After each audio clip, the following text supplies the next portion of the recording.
3 real estate tips you can apply to the car flipping business coming right up.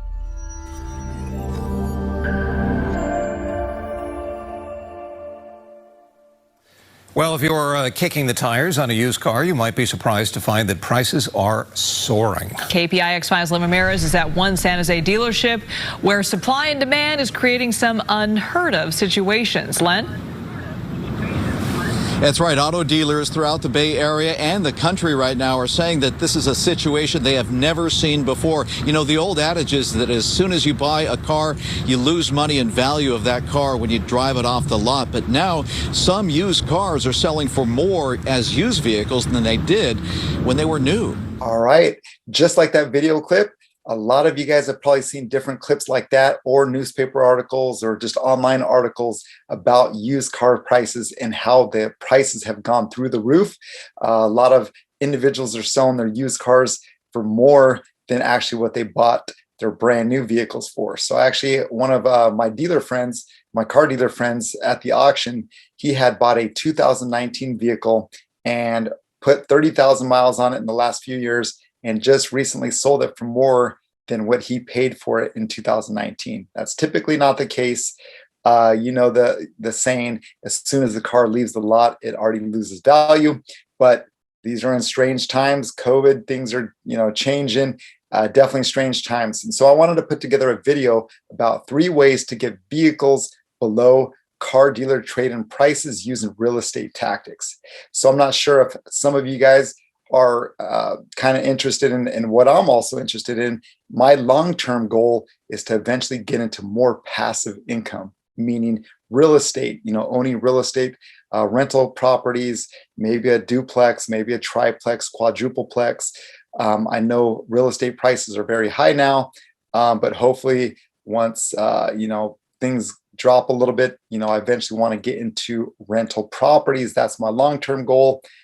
Car flipping is kind of short-term goal, but I'm assuming a lot of you guys are also into more passive income where you collect a rent check, on the first of the month, every month. So with that being said, let's get right into this video on how you can use real estate tactics and apply those same exact tactics on how to get below house prices and use that to get below car dealer vehicle prices. So the first tip that's typically done in real estate is what they call, and real estate also actually has wholesalers as well, and what they call driving for dollars. And so what is driving for dollars? So basically in real estate, what people do is they actually drive around their neighborhood or in other neighborhoods, and they look for the worst house in a good neighborhood. They look for, grass that hasn't been mowed in a while. They look for windows that are kind of,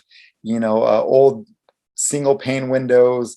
They look for paint jobs on the house that, the house doesn't look like it's painted. Maybe it has termite damage. There's, just junk out in the front yard, and it just doesn't look like they've kept the house up to date. And it's kind of, running down that neighborhood. All the other houses look nice, and then that one house is like an eyesore. And so basically what wholesalers in the real estate biz do is they drive around, they jot down those addresses, or they take pictures of the addresses. And that's the first step, is kind of driving around looking for houses like that.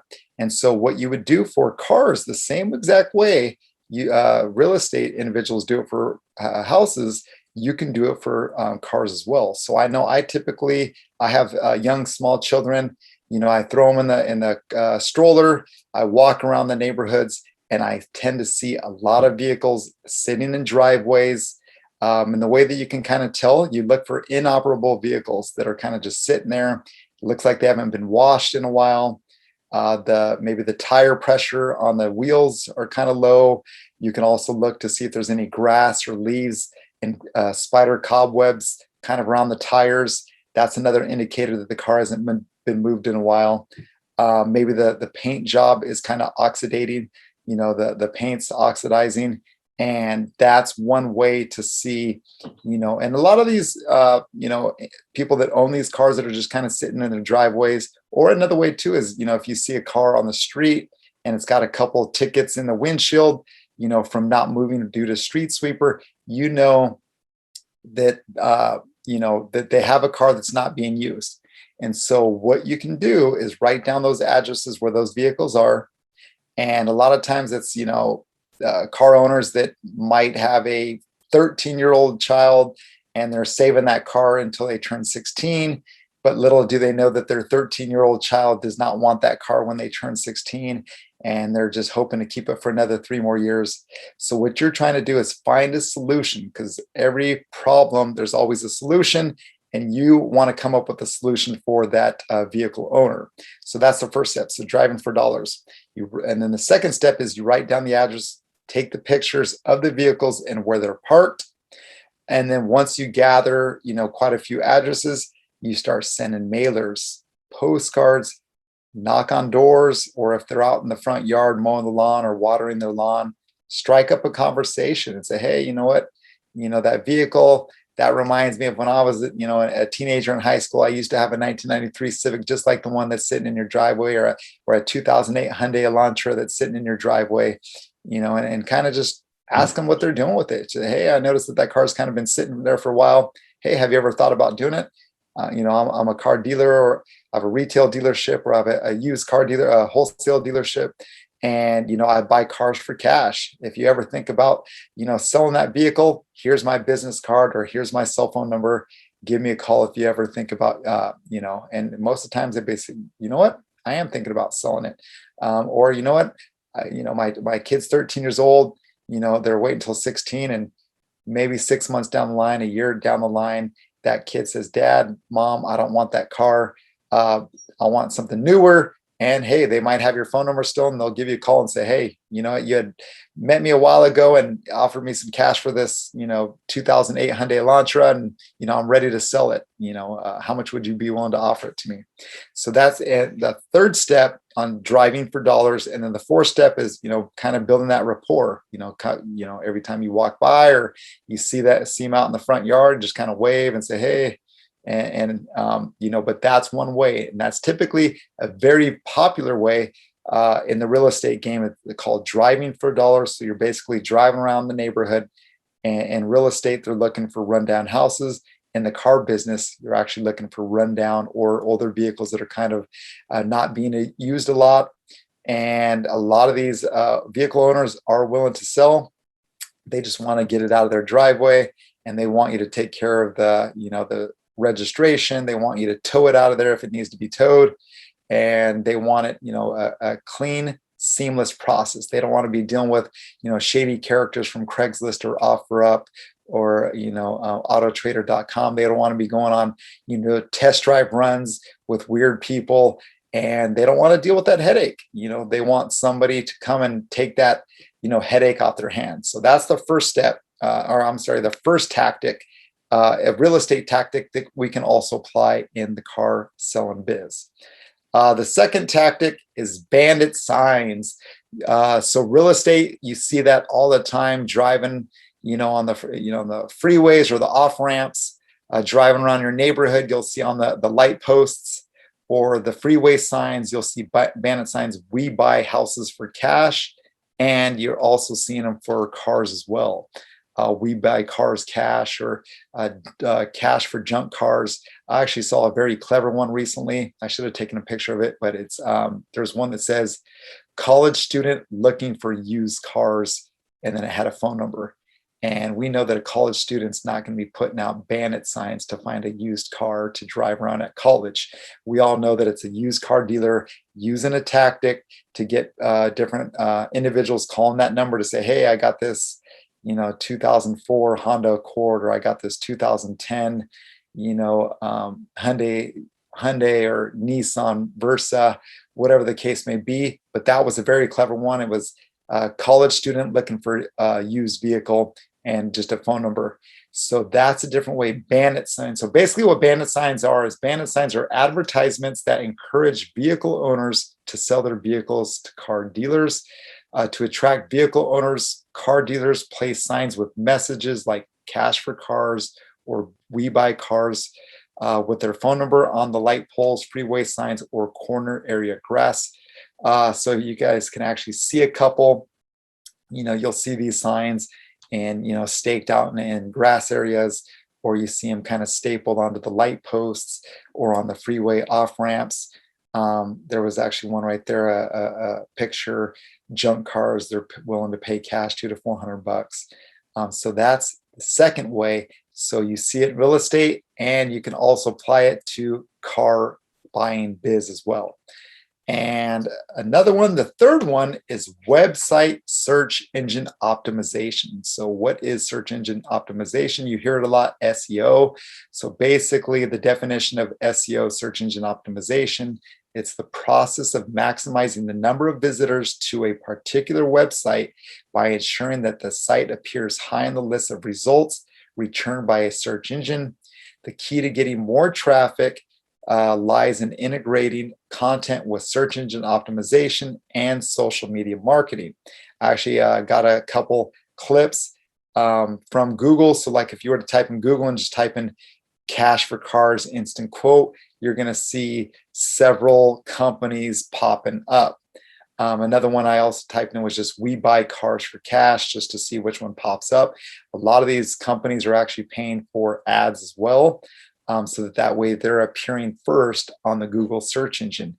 But this is definitely a way. I've actually sold one of my vehicles before I had a car dealer's license, and before I ever even thought about flipping cars years ago. I actually sold one of my cars that way. I just had a car. I didn't want to deal with, like I said, shady characters from Craigslist, before I was in the game. I would just wanted to get the vehicle out of my driveway or out of my parents. This is when I was younger and I was still living at home. Get it out of my parents' driveway. And I just, typed it in, clicked on one of them. They give you quotes, did it, typed in the VIN number, and to 3 or 4 different companies who gave me the best quote. And so basically you just type in the VIN number, put in the specifications of the vehicle, and then instantly they'll pop up a quote of how much they're willing to give you. And then you can actually click on it and accept their quote. If it's one of the websites where you actually type in your number, trust me, they're going to be calling you and wanting to ask more questions about the vehicle. And it's just a quick way to get rid of vehicles. And trust me, there's a lot of people out there that have cars that just don't want to deal with the headache of posting an ad on, like I said, Craigslist, Facebook, Marketplace, OfferUp. Then they don't want to have to be taking all the text messages of the tire kickers. You know how many of these people send these ridiculous, text messages and offer you this lowball amount, and then they'll waste your time and say, "Hey, I want to come test drive the vehicle on Wednesday at 5:00." And they ask for the address, and you give them the address, and 5:00 rolls around. You text them and say, "Hey, where you at?" 6:00 rolls around, 7:30 rolls around, 8:30 rolls around, and then they text you back and say, "Oh, sorry, I was caught up at work, and I just got off work. Can I come by your house?"